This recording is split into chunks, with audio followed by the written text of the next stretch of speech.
Bonjour à tous et bienvenue dans une nouvelle émission 100% Quintet pour le premier Quintet de l'année 2022 avec écoutez, une très belle épreuve, le prix Dominique Cordeau qui rend hommage à un célèbre professionnel disparu cette saison, l'ancien président de l'hippodrome d'Angoulême notamment, mais pas que, Dominique Cordeau qui était un professionnel évidemment très bien connu dans le monde des courses et plus particulièrement dans le monde du trot. On passe tout de suite à l'étude de cette course avec la présentation tout d'abord de ce premier Quintet de l'année, donc une épreuve de vitesse, prix d'Angoulême renommé donc prix Dominique Cordeau, doté de 70 000 euros, disputé sur 2100 mètres avec des concurrents européens. Ils sont âgés de 5 et 6 ans et n'ont pas gagné.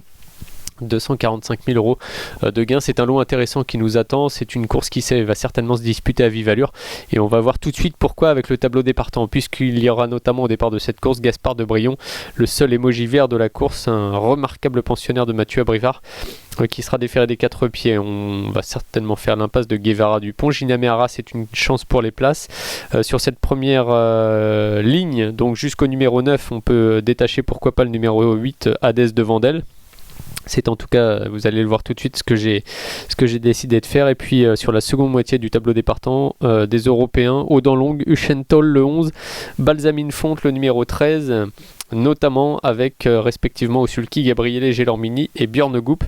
3 émojis rouges du coup dans cette course, c'est le 2 Guevara Dupont, le 10 Allegra et le numéro 12 Gamin Jabba pour l'entraînement de Jean-Michel Bazir. On écartera ce cheval là. On va tout de suite prendre la direction de notre rubrique suivante. On va maintenant faire le papier de la course.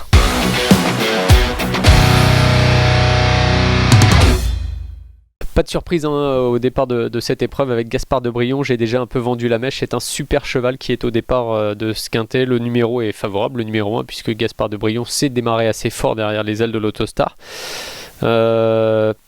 Pas vraiment de piège avec ce cheval là qui est sérieux, rapide, tenace, en retard de gain certainement. Il a déjà trotté 10,5 sur le parcours, c'est lui qui a été le plus vite. Ses stats sont vraiment somptueuses, on va le voir tout de suite avec une première fiche. 23 courses en carrière, 10 victoires, 9 places dans les 5 premiers et 83% de réussite depuis le début de sa carrière, donc c'est vraiment exceptionnel. Au niveau du déferrage, Mathieu Abrivard n'en a pas usé excessivement avec ce superbe cheval qui trotte sans enraînement. 7 fois déféré des 4 pieds, Gaspard de Brion, 7 victoires et 100% de réussite. Voilà, un favori on ne peut plus solide. On aimerait d'ailleurs pour chaque quintet avoir des bases de jeu comme Gaspard de Brion.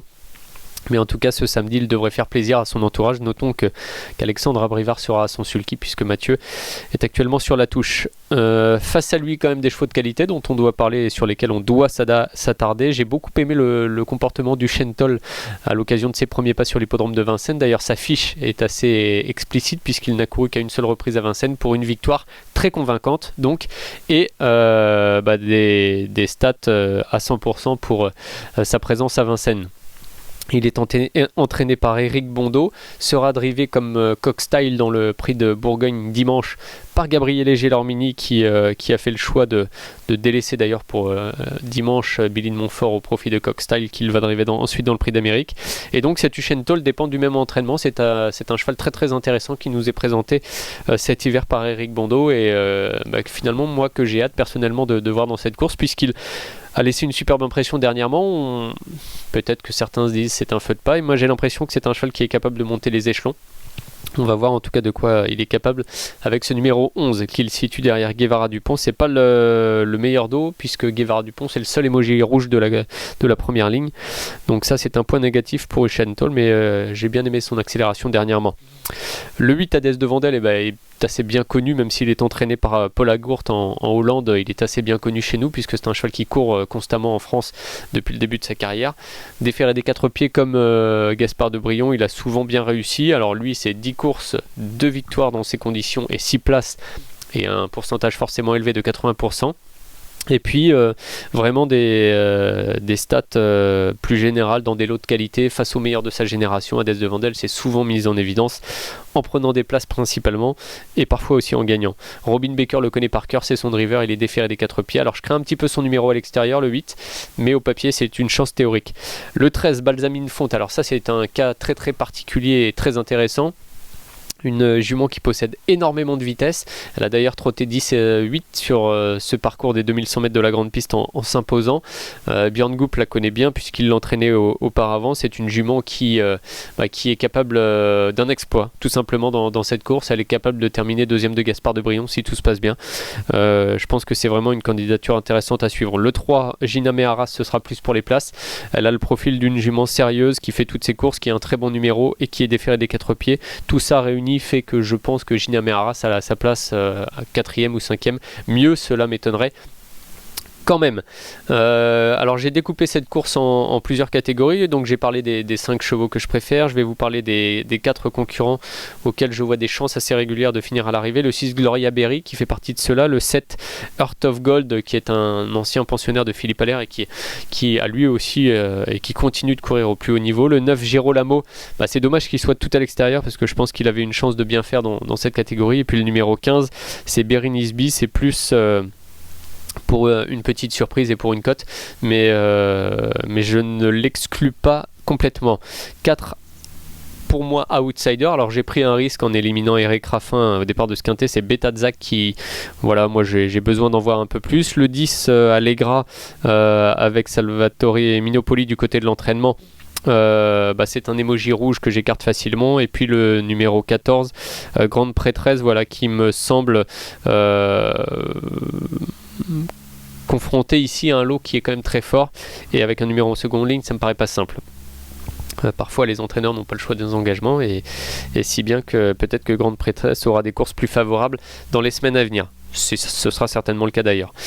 Pour les impasses, 3 impasses quand même dans cette course. Guevara Dupont le 2, on oublie facilement. Le 5 Heartbreaker One ne m'a pas plu du tout lors de sa dernière tentative, et le 12 Gamin Jabba, c'est l'emoji rouge de Jean-Michel Bazir qu'on peut écarter également. Voilà pour le papier de cette course. Je vous propose tout de suite de passer à notre rubrique suivante. On va tout de suite vers le notre choix, et puis je vais vous parler du site également, Paris Turf.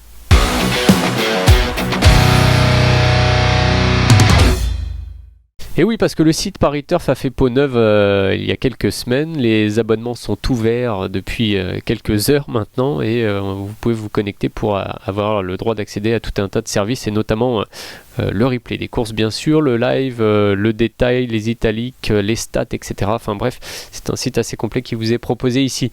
Pour le notre choix du prix Dominique Cordeau, qui se disputera, je ne l'ai pas précisé en début d'émission, à 15h15 ce samedi.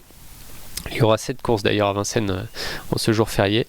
As 11-8, 13 et 3. Donc Gaspard de Brion très loin devant les autres. Uchentol ensuite que j'aime bien, le 8. Hades devant d'elle, dommage le numéro un peu à l'extérieur.